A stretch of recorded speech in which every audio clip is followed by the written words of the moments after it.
I'm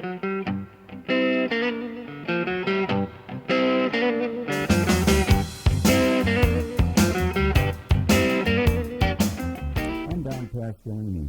Here in Asheville, they call me Chicago Don, and I'm really looking forward to playing with Mr. Jimmy this Friday.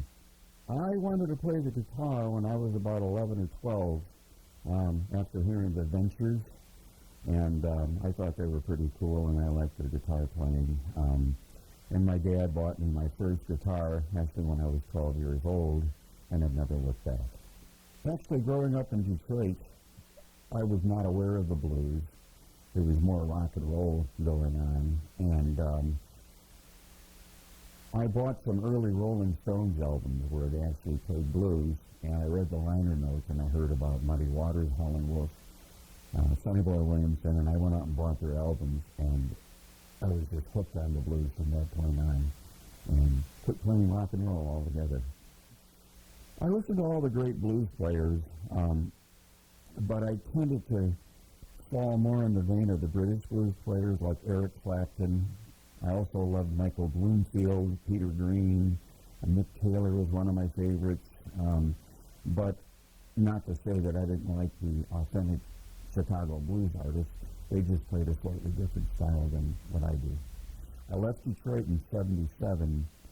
I was pretty much as far gone as I could in the Detroit blues scene. There really was not a blues scene. It was what I created became the blues scene.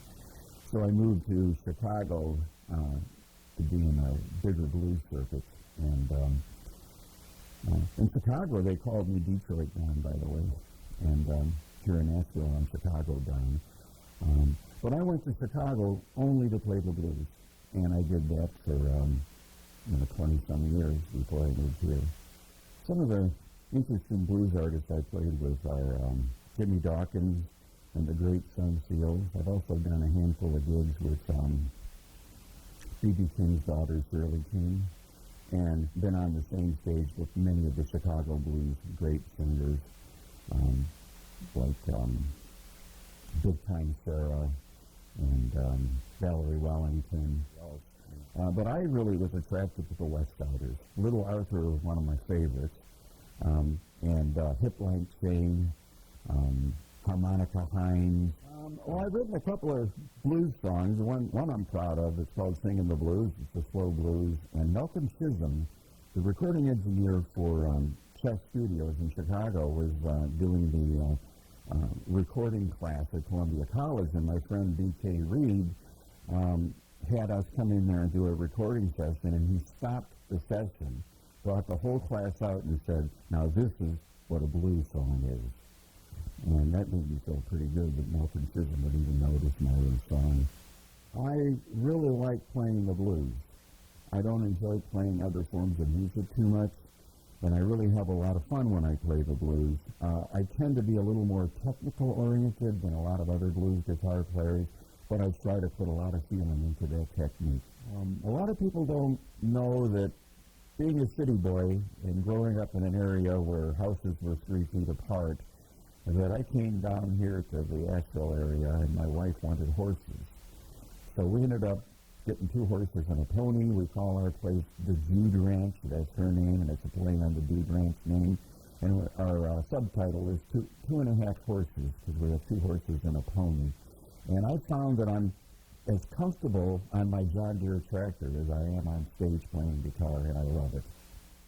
The thing I love about the Asheville Guitar Bar is I feel that through running the blues jam there for a little over a year, that playing at the Asheville Guitar Bar put me on the map in Asheville. I came into town not knowing anybody, not having any friends in the circuit. And the Asheville Guitar Bar put me in a situation of being recognized because it's a very popular place and a very cool, comfortable room to play in with the couches and the beautiful layout that Mark and Julia created. It's really a beautiful place.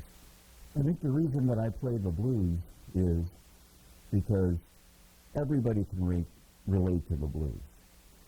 It's because everybody has the blues at one time or another in their lives, whether it's money, girlfriend, husband, boyfriend, significant other, breakups, and I think people can relate to the blues because of that, and it makes me feel good to play that kind of music because I'm telling stories that people can relate to.